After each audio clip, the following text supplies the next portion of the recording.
They say the deepest wounds aren't made by enemies, but by the people you trust the most.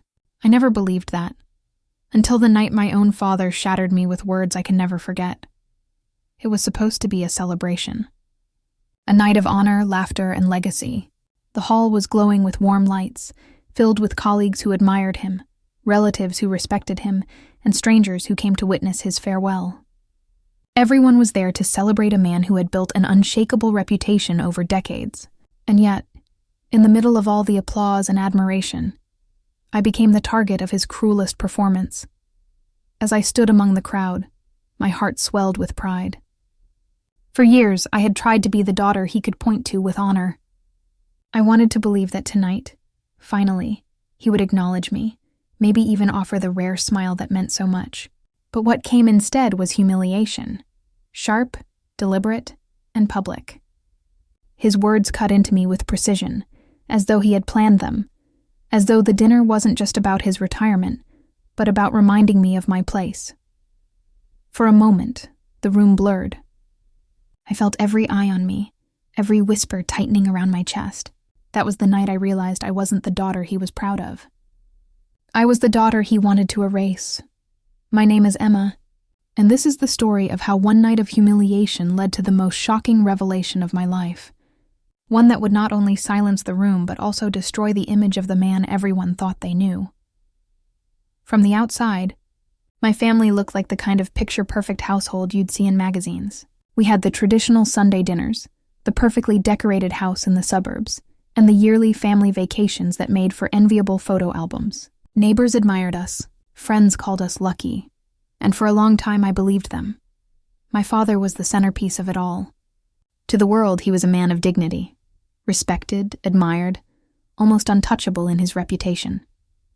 People saw him as a man who sacrificed everything for his family, a man of principle whose every word carried weight. To me, growing up, he was larger than life, the man I wanted to impress, the one whose approval felt like the ultimate prize. My mother played the role of the gracious, supportive wife. She was always smiling at dinner parties, making sure the table was set perfectly, and that nothing ever appeared out of place.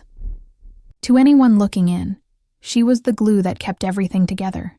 My younger brother, Daniel, was the golden child, charming, easygoing, and effortlessly perfect in my father's eyes. And then there was me. I thought I was part of this flawless picture, too. I studied hard, worked diligently, and tried to be the daughter who made her family proud. I wanted to believe that behind closed doors, the love was as real as the image we projected.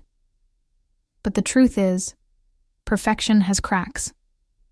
And though I ignored them at first, I would soon learn that my so-called perfect family was nothing more than a stage play, one that was destined to collapse. Perfection, I realized later, doesn't shatter all at once. It starts with hairline fractures, small, almost invisible, until the whole thing comes crashing down. For me, the first crack appeared during one of our Sunday dinners. I remember laughing at a joke my uncle made, only to notice my father's eyes fixed on me, cold and disapproving. His lips curled slightly, as if my laughter somehow embarrassed him. It was such a small moment that I brushed it off. Maybe he was tired, maybe I was imagining it, but something in that look stayed with me longer than it should have. Then came the subtle comparisons. Daniel, my brother, could do no wrong. Every success of his was celebrated like a national victory, while my achievements were dismissed as expected. When I brought home an award from school, my father barely glanced at it before turning the conversation back to Daniel's upcoming basketball game. It stung, but again, I told myself not to be dramatic. The distance grew in other ways, too. My mother, once my confidant, began siding with my father more often. She'd hush me when I tried to argue back, her nervous smile signaling that peace in the house was more important than fairness. At first, I thought she was just avoiding conflict, but deep down, I knew she was protecting someone, and it wasn't me. The real turning point, however, came at my father's office. I had stopped by unexpectedly to drop something off, only to hear him speaking to a colleague. His voice was filled with pride, but not about me. "My son will carry my legacy," he said firmly. "As for my daughter, well, she'll marry well. That's all she needs to do." I froze in the hallway, my heart pounding in my chest. In that moment, I wasn't his daughter, his equal, or even someone he respected. I was just a piece in his carefully curated image, a shadow meant to make his sun shine brighter. That was the night I lay awake in bed, staring at the ceiling, wondering if the family I thought adored me had ever truly seen me at all. The more I tried to convince myself that everything was fine, the more undeniable the truth became. Something was shifting inside my family, and I was the one being pushed to the edges. At family gatherings, I began noticing how conversations flowed around me rather than with me.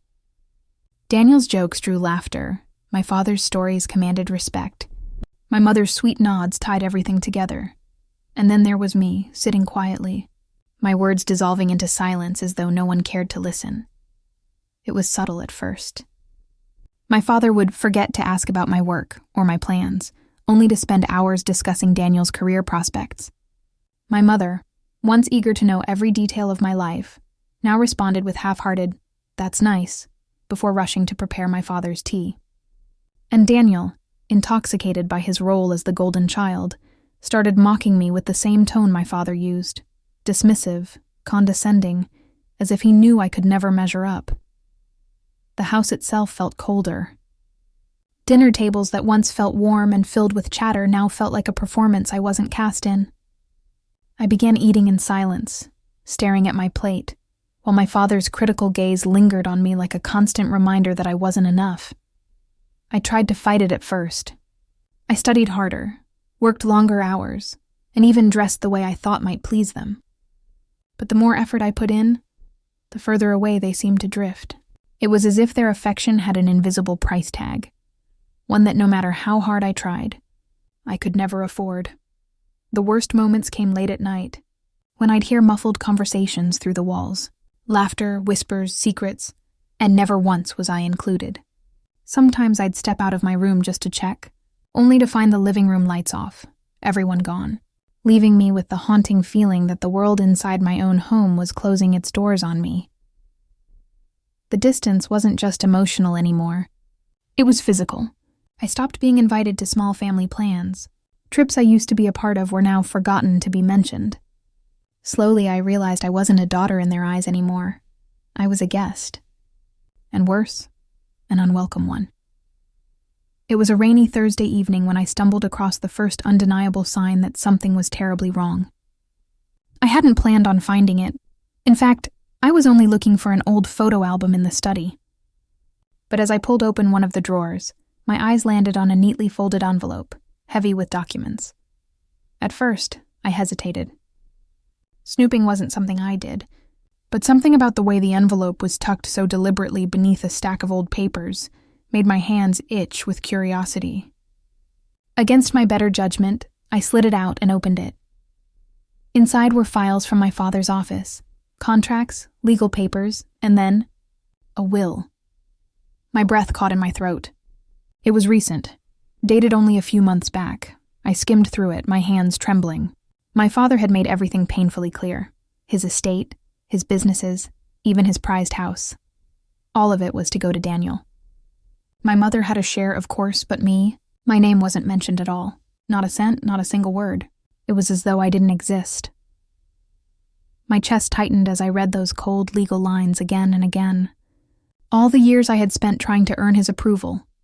All the effort I had poured into being the daughter who never caused trouble, who always obeyed, who never asked for too much. None of it mattered. To him, I wasn't his child. I was disposable. But the will wasn't the only thing in that envelope. There was also a handwritten note, short, scribbled, almost careless. It read, "Keep this between us. She doesn't need to know. It would only complicate things." My vision blurred with rage and disbelief. Who was the note meant for? My mother? Daniel? Someone else entirely? For the first time, I realized this wasn't just about favoritism or a father's disappointment. This was betrayal. Calculated. Hidden. Cruel. As I tucked the papers back into the envelope and shoved it into the drawer, one thing was clear. My family had been keeping secrets. And whatever those secrets were, they were about to unravel. I spent the entire night staring at the ceiling, the envelope's contents replaying in my head like a broken record. By morning, I was no longer confused. I was angry enough to demand answers. That evening, I waited until dinner was over. My father was sipping his usual glass of whiskey. Daniel was scrolling through his phone, and my mother was quietly clearing dishes. My heart pounded in my chest as I stood up and placed the envelope on the table. "What's this?" I asked, my voice shaking but louder than I intended. My father barely glanced at it. "Where did you get that?" His tone wasn't shocked. It was annoyed, as though I had committed the crime by discovering his secret. "I found it," I said firmly. "And I want to know why my name isn't there. Why do you pretend I don't exist? Why am I not even worth a mention in your will?" For a moment, silence filled the room. Daniel smirked as if this was some inside joke. My mother froze, her hands clutching a dish towel, eyes darting nervously between me and my father. Finally, my father leaned back in his chair, his expression cold. "Not everything is meant for you to understand, Emma," he said. "You should learn to accept your place." "My place?" I repeated, my voice breaking. "As what? A stranger in my own family?" My mother stepped forward, her voice trembling. "Emma, please, just let it go. It's better this way." Better for whom? Certainly not for me. I had gone into that confrontation expecting outrage, denial, maybe even guilt. Instead, I was met with indifference, as though my pain was nothing more than a nuisance to be brushed aside. In that moment, the walls of my home felt like a prison. I wasn't just excluded from the will, I was excluded from their hearts, their loyalty, their lives. And the most painful part? They weren't even sorry. The night of my father's retirement dinner was supposed to be a celebration, a grand event honoring his years of service, filled with speeches, laughter, and pride. The hall was decorated with golden banners, the tables lined with fine wine and expensive china. Everyone who mattered to him was there, colleagues, old friends, distant relatives. And me, the daughter who had become invisible in her own family. At first, I told myself to endure it, to sit quietly, smile politely, and let the evening pass. But as the speeches began, my father took the stage, and the facade I had carefully tried to hold together began to crack. He stood tall, glass raised, his voice commanding as he spoke about his career, his sacrifices, his legacy. Then, as though I wasn't sitting a few feet away, he said the words that cut deeper than anything I had ever read in that will. "My son Daniel," he announced proudly, "is the true heir to my name, my blood, and my values. He is the reason I can retire peacefully, knowing my legacy will live on. As for my daughter," his pause was deliberate, his smirk cruel. "Well, let's just say not everyone is destined for greatness." The room erupted with awkward laughter, as if his insult were nothing more than a harmless joke. My face burned with humiliation, my chest tight with shame. I wanted to vanish, to disappear beneath the table, to never face another set of eyes again. But what happened next changed everything. My husband, who had been silent all evening, stood up slowly. His calm voice sliced through the noise. "Funny," he said, his eyes fixed on my father. "How quick you are to dismiss Emma, when you don't even know who I really am." The room fell silent. All heads turned toward him. My father's confident smile faltered. "What are you talking about?" he demanded, his voice shaky for the first time that night. My husband reached into his jacket and pulled out a folded document, proof of his identity, his background, his wealth, his influence. He wasn't just the man my father thought was unworthy of me. He was someone far more powerful, far more successful than Daniel could ever dream of being. Gasps echoed across the room. Whispers spread like wildfire. My father's face drained of color as realization struck. The man he had tried to belittle was the very person who held the kind of power and respect he had spent his entire life chasing. And in that moment, the mighty image of my father, the untouchable man, the respected figure, the proud patriarch, shattered into pieces. The applause that followed my husband's revelation felt like distant thunder, muffled and unreal. Around me, people leaned closer to whisper, their eyes darting between my father and me, between his humiliation and my husband's quiet triumph. Outwardly, it looked like I had won, but inside I felt hollow. I sat frozen in my chair, my hands trembling in my lap.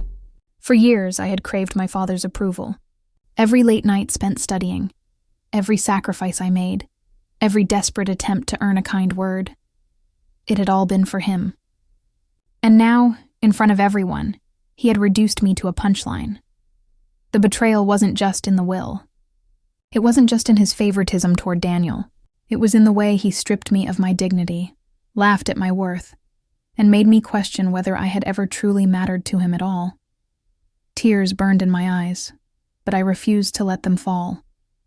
I wouldn't give him that satisfaction. Still, the ache inside was unbearable. It wasn't just sadness, and it was rage. Rage at him for humiliating me. Rage at my mother for standing silently by his side. Rage at Daniel for smirking like it was all some grand entertainment. And beneath that rage was something darker, the realization that I would never get the father I had once dreamed of. The man I had admired all my life was gone. Or maybe he had never been there at all.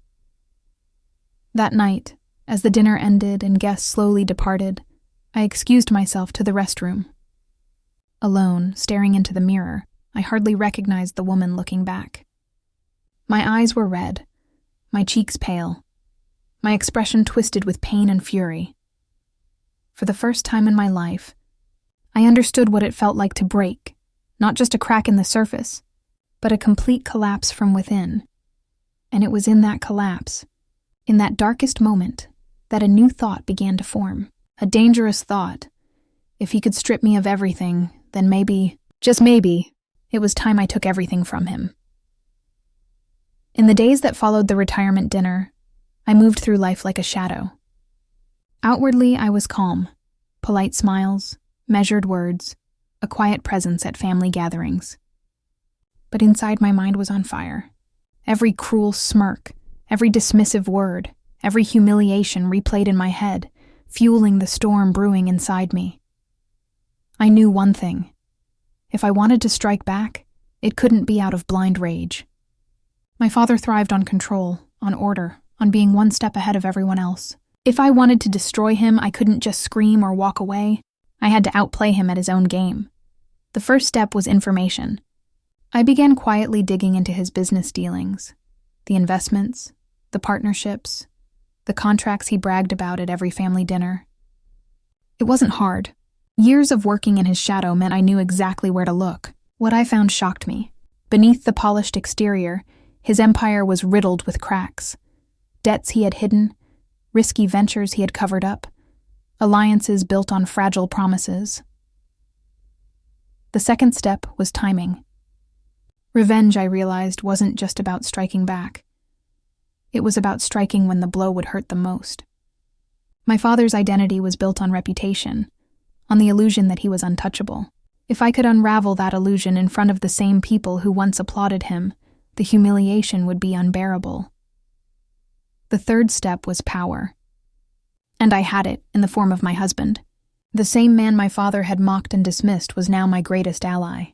Together, we began weaving a plan so intricate, so precise that by the time my father saw it coming, it would already be too late. I pictured it often. The look on his face when his empire crumbled, when the respect he had spent a lifetime building turned to ashes. It wasn't just revenge I craved. It was justice. Justice for the years of neglect. Justice for the cruel words. Justice for the daughter he had never seen as worthy. And as the plan took shape, I felt something shift inside me. The pain was still there, yes, but now it had purpose. And purpose, I realized, was far more powerful than anger alone. When the plan was ready, we didn't rush. Precision mattered more than fury. My husband and I moved like two actors in a well-rehearsed play, each step timed to expose the truth in a way that left no room for denials. This wasn't about spectacle. It was about dismantling the image my father had built for decades. First, we secured irrefutable proof.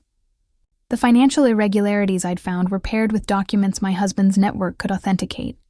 Audit trails, bank statements, emails, and contracts showing deals my father had obscured.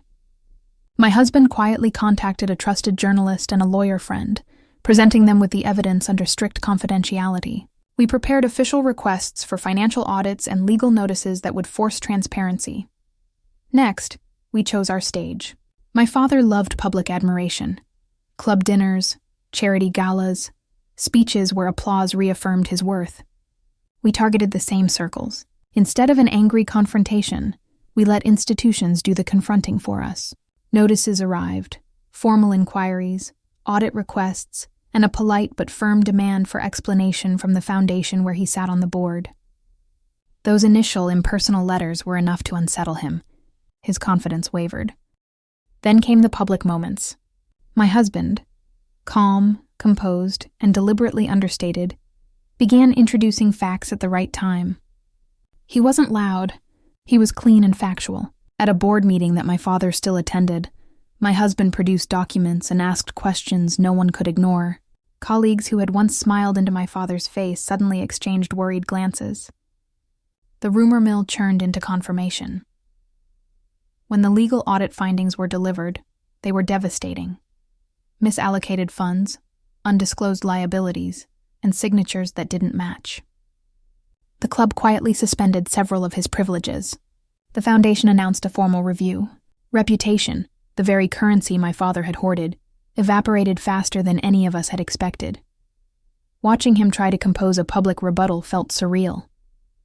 There was no dramatic shouting, no physical collapse, just the slow, terrible unspooling of a life built on appearances.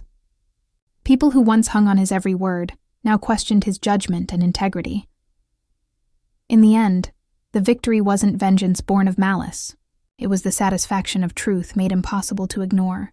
We had turned his own arena into the place where his lies were exposed, and that quiet, methodical unmasking was more powerful than any outburst could have been. In the weeks that followed, the fallout was swift and merciless. My father, once a man whose name commanded respect in every room, now found doors quietly closing in his face. Invitations to exclusive events stopped arriving. Colleagues who once praised him now kept their distance, whispering about the investigations that trailed his every move. At home, the silence was deafening. My mother, who had always stood in his shadow, now avoided eye contact altogether, her nervous smiles replaced by weary sighs. Daniel, stripped of the golden pedestal he had been placed upon, grew bitter. The empire he had counted on inheriting was crumbling, and for the first time, he looked at me not with arrogance, but with resentment, as though he finally realized I wasn't the weak sister he'd dismissed all his life. And my father? He was a shell of the man he once was. His voice no longer carried authority. His posture no longer radiated pride. Whenever we crossed paths, his eyes flickered with something I had never seen before. Fear. He never admitted guilt, never apologized, but he knew. He knew I had been the hand that set the chain of events in motion. Justice didn't come in the form of grand revenge speeches or dramatic confrontations. It came quietly, methodically, through the steady dismantling of his image, until nothing remained but the truth. And in that truth, I finally found my strength. For the first time in my life, I didn't crave his approval. I didn't need it, because the justice I had carved out was enough. Looking back, I sometimes wonder if things could have been different. If my father had chosen love over pride, truth over appearances. But the reality is, people show you who they are when the mask finally slips. And when my father's mask shattered, I saw a man who valued control more than family, reputation more than love. For a long time, I thought his betrayal defined me. I thought his humiliation of me would be a permanent scar, but I was wrong. It wasn't the betrayal that shaped me. It was my response to it. The moment I chose not to break but to fight back, I reclaimed every piece of power he had stolen. My husband once told me that true strength isn't about loud victories. It's about standing tall when the world expects you to fall. And he was right. My revenge wasn't loud, but it was absolute. My father lost the very thing he cherished most, his untouchable image, and I gained what I had always needed, freedom from his shadow. If there's one thing I've learned, it's this. Betrayal may break your heart, but it can also ignite a fire strong enough to rebuild your life. I walked away not as a victim, but as a survivor, and that's the legacy I'll carry, long after his has crumbled into dust. My name is Emma, and this was my story. If my journey touched you, and if you'd like to hear more powerful stories like this, don't forget to subscribe to this channel and like and share this video. Your support means the world, and it helps us bring more untold stories to life.